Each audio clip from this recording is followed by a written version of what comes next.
Hey there mga may loves, Capricorn. Thank you so much for always staying here with me in this channel, babe. So before we start your reading, let me just make bati muna kang lahat. Hi sa aking mga pabalik-balik na mga tambayers. Walang kasawa-sawa talaga. Thank you so much mga mahal. At yung iba no, na mga bagong salta rito, mga bagong viewers. Thank you. Welcome, welcome. Pwede kayo magdala ng inyong mga other loved ones like barkadas, jowa nyo, crush nyo. Dali nyo dito, mga tropa nyo, friends nyo, family nyo. Yan, just take only what resonates lamang. Okay? At yun nga, no, wala tayo ritong gender, kaya naman babae, lalaki, LGBT, lahat welcome. Pwede rin pong pagpalit-palitin yung mga roles dahil possible talaga magkapalit-palit. Bakit? Kasi general reading ito. And at the end of the day, palagi kayong may free will na free nyong gamitin anytime, anywhere. Kung may cross-watchers ka rito, Capricorn, welcome din sila. At kung merong Capricorn placement sa kanilang birth/natal chart, welcome din. So let's go ahead and check these messages. By the way, mayroon pa po tayong other channel ha, kung saan nag-upload tayo ng daily collective readings for all signs. No? Nandyan yung link sa ating description box. Kaya kung interesado kayong manood at tumambay dyan, then pwede nyong gawin yan. So let's see, Archangel Michael and the angel guides. Thank you so much for always being present here in this reading for Capricorn. Can we get messages for Capricorn, please? What does Capricorn needs to know? What does Capricorn needs to know? Can you please show me? This reading is intended for my Capricorn people. Capricorn.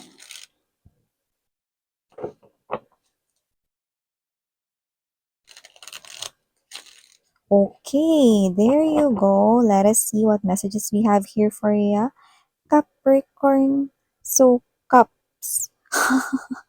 Guys, you do have here the Five of Cups.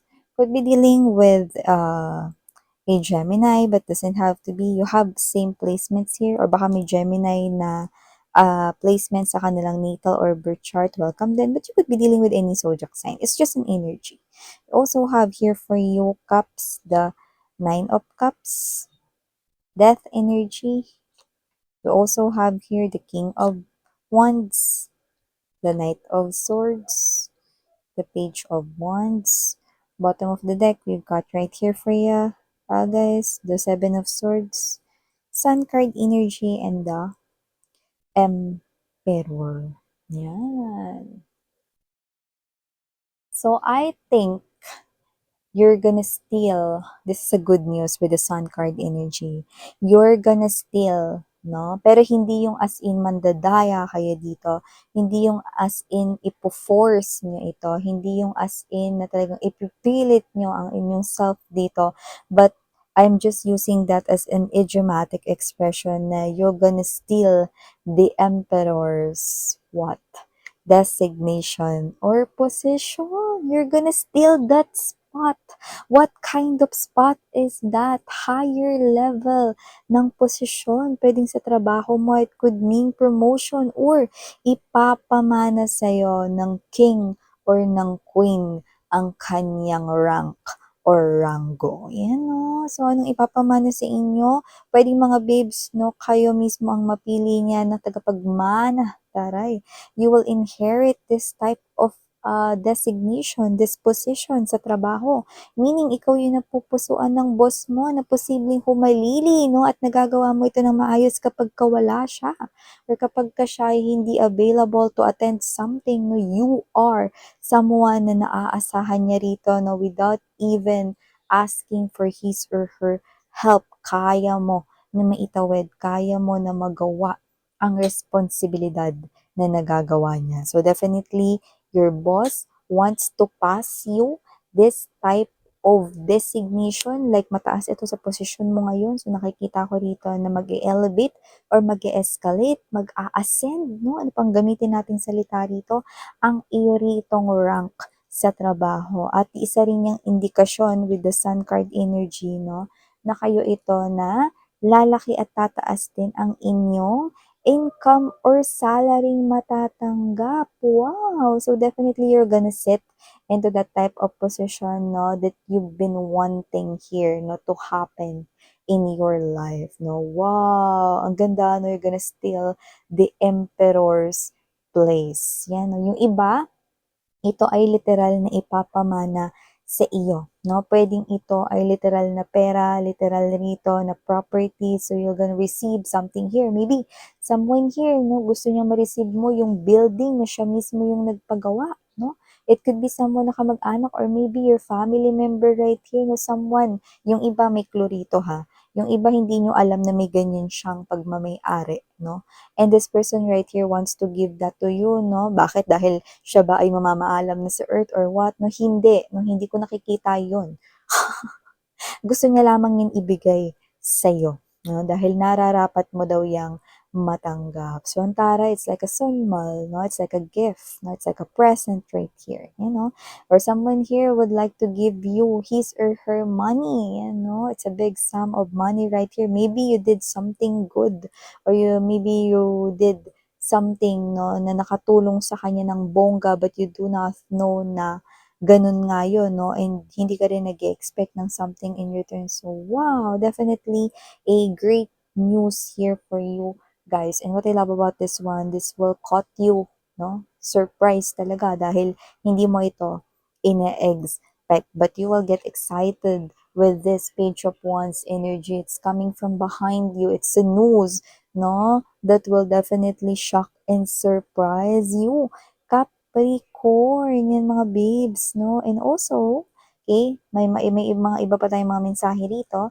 Nakita ko rito, no, na yung ex mo ay posibleng magbalik loob sa'yo, no? Lalo na kung ito ay asawa mo dati, no?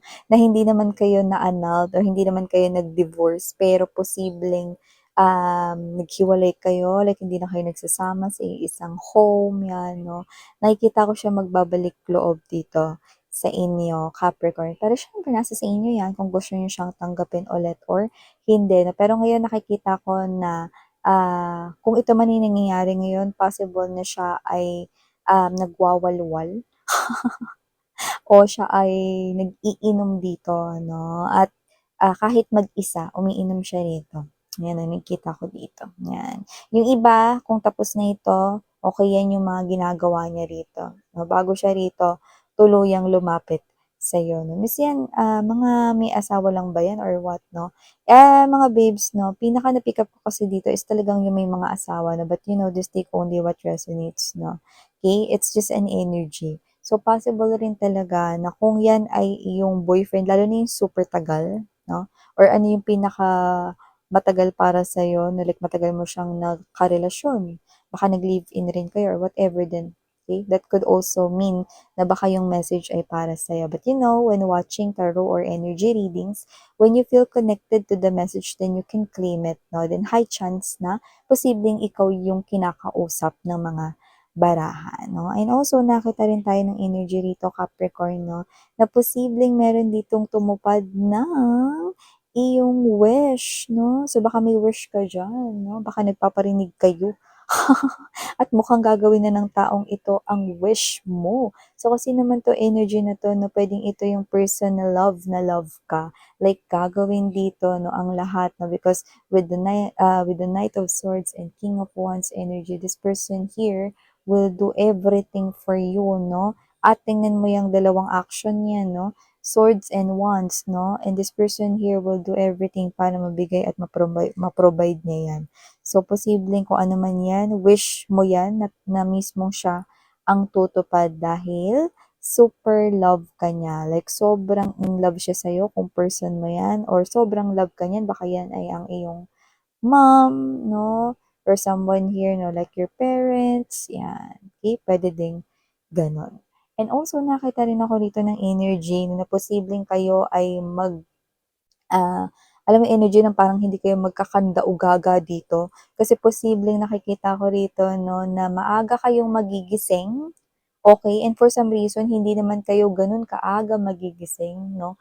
Pero yun pala is parang binatukan kayo rito ni universe na para magawa ninyo yung importante ninyong gagawin na nakalimutan mo na gawin, no?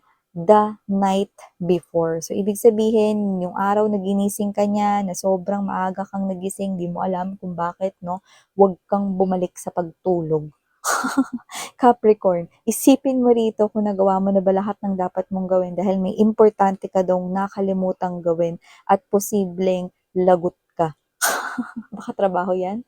Or baka yan ay may kinalaman sa school project, no, career task, no, or job mo. Kaya naman just take only what resonates. No? The universe is trying to help you para maiwasan ang pagkakanda, ugaga, no? I-check nyo na ngayon. No? Kasi high chance na posibleng marami-rami yung hindi pa to nangyayari. So, i-check mo na ngayon. Baka meron kang upcoming na dapat na importanteng gawin. Like maybe you're creating or someone who will report sa school or baka sa yung work. No? So, definitely check everything. No? Capricorn. And also, nakita rin ako dito ng energy ng posibleng meron kayo ditong bigyan ng regalo, no, pwede may magbe-birthday ba, may kakasal ba dito or whatever. At nakikita ko kayo rito na yung energy ninyo is parang mamimili kayo ng pangregalo. So, baka pupunta kayong mall or baka dyan lang kayo mag-online shopping, no? Pero ang energy ninyo, yung dapat, yung bibili nyo panregalo lang, pero mapaparami yung bili ninyo, tapos nagmukhang singit lang yung pagbibili ninyo ng regalo. Eh, yun naman yung una yung sadya. In short, parang magsha-shopping na rin kayo for yourself, no? Ang nangyari dito, mas marami yung mabibili mo dito para sa sarili mo, no? Kaysa dun sa regalo na hinahanap mo talaga. Ayan, no? So, mga babes, okay lang naman yun. No? Hindi ko naman kayo nakikita rito mauubusan ng pera kasi hindi naman ganun kamamahal yung mga bibili ninyo, no? Like, tamang-tama lang naman. Pero yun nga, no? Yung sadya ninyo talaga is bumili ng regalo, pero yung nangyari, kayo talaga yung nag-shopping na dito. Yung wala naman talaga kayo ritong balak na gumastos that day, no? Kasi yung regalo lang talaga yung target ninyo. Pero yun yung nakikita ko rito mangyayari for you, Capricorn. And also nakita rin ako yung energy rito mga babes, lungkot-lungkutan. This could be one of your ex right here, nakita ko rito, no? Or this could be someone here na posibleng hindi maka-move on sa'yo.